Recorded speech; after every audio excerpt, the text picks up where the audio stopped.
ഇന്ന് ഓശാന ഞായറാഴ്ച.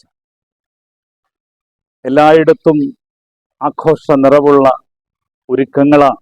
പ്രത്യേകിച്ച് പള്ളികളിൽ കഷ്ടാനുഭവ ആഴ്ചയുടെ വരവേൽപ്പിനെ സൂചിപ്പിച്ചുകൊണ്ടുള്ള ദിവസം.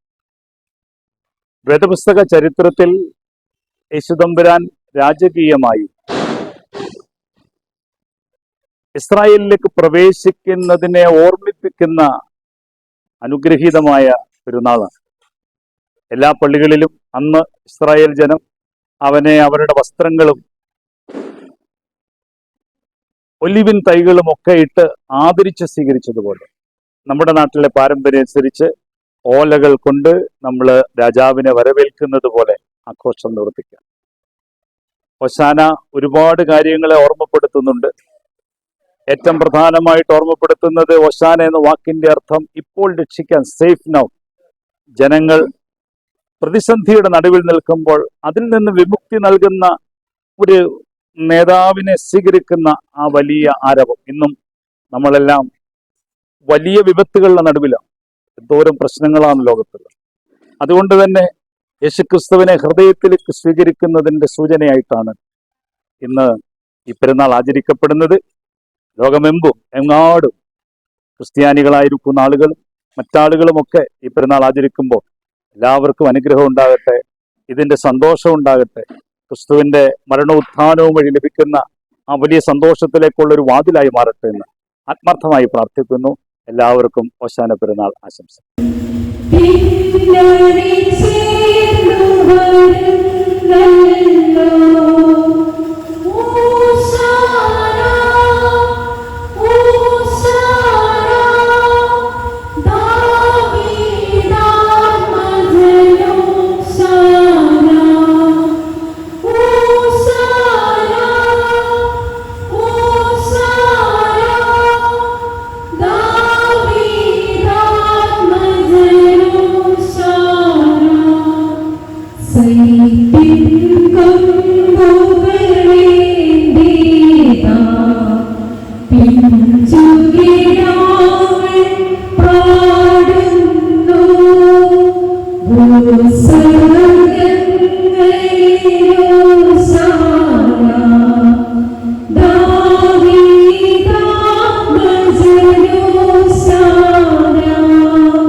പ്രഘോഷിക്കുന്ന വിശുദ്ധാനുഭവത്തിൽ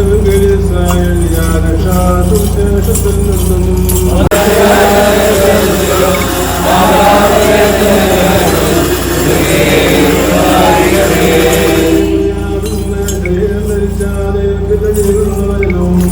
നമ്മുടെ കർത്താവും നമ്മുടെ ദൈവവും നമ്മുടെ രക്ഷകനുമായ യേശുമിശിഹായുടെ പരിശുദ്ധമായ കാലത്ത് ഇവയൊക്കെയും ഇപ്രകാരം സംഭവിച്ചു. ശേഷം യേശു യെരൂശലേമിലേക്ക് പോകുവാൻ മുന്നോട്ട് നടന്നു. അവൻ വലിയ മലയുടെ അടുത്തുള്ള ബേത്ത്ലേഹേമിലേക്കും ബെഥാനിയേക്കും സമീപമെത്തിയപ്പോൾ അവൻ തന്റെ ശിഷ്യന്മാർ രണ്ടുപേരെ പ്രകാരം നിർദ്ദേശിച്ച് പറഞ്ഞയച്ചു. നമുക്ക് നേരെയുള്ള ഗ്രാമത്തിലേക്ക് നിങ്ങൾ പോകുക. നിങ്ങൾ അതിൽ പ്രവേശിക്കുമ്പോൾ ആരും ഒരിക്കലും കയറിയിട്ടില്ല. അത്തരം കഴുതക്കുട്ടിയെ കണ്ടിരിക്കുന്നത് കാണും. അതിനെ അഴിച്ചുകൊണ്ട് വരുവീൻ. എന്തിനു വേണ്ടി നിങ്ങൾ അതിനെ അഴിക്കുന്നുവെന്ന് ആരെങ്കിലും ചോദിച്ചാൽ ഞങ്ങളുടെ കർത്താവിനെതിരെ ആവശ്യമുണ്ട് എന്ന് പറയും. അയക്കപ്പെട്ടവർ പോയി യേശു പറഞ്ഞ പ്രകാരം വന്നു. അവർ കഴുതക്കുട്ടിയെ അഴിക്കുമ്പോൾ അതിന്റെ ഉടമസ്ഥ നിങ്ങൾ കഴുതക്കുട്ടിയെ അഴിക്കുന്നത് എന്തിനാണ് എന്ന് ചോദിച്ചു. കർത്താവിനെതിരെ ആവശ്യമുണ്ട് എന്നവർ പറഞ്ഞു. അവർ അതിനെ യേശുവിന്റെ അടുക്കൽ കൊണ്ടുവന്നു.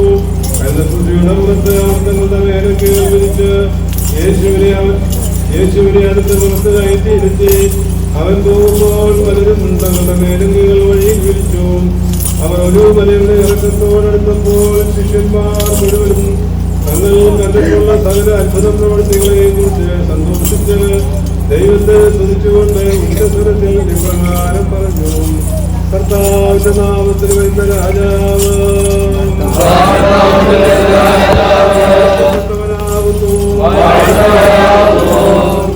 സമാധാനം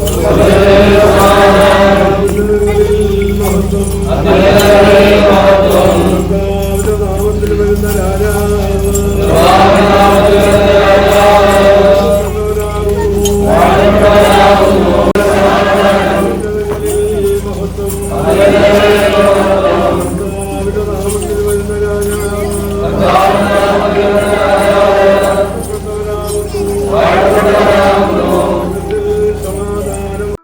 ഗോഡ്സോൺ ടിവി എന്ന ഞങ്ങളുടെ ചാനൽ സബ്സ്ക്രൈബ് ചെയ്യുക.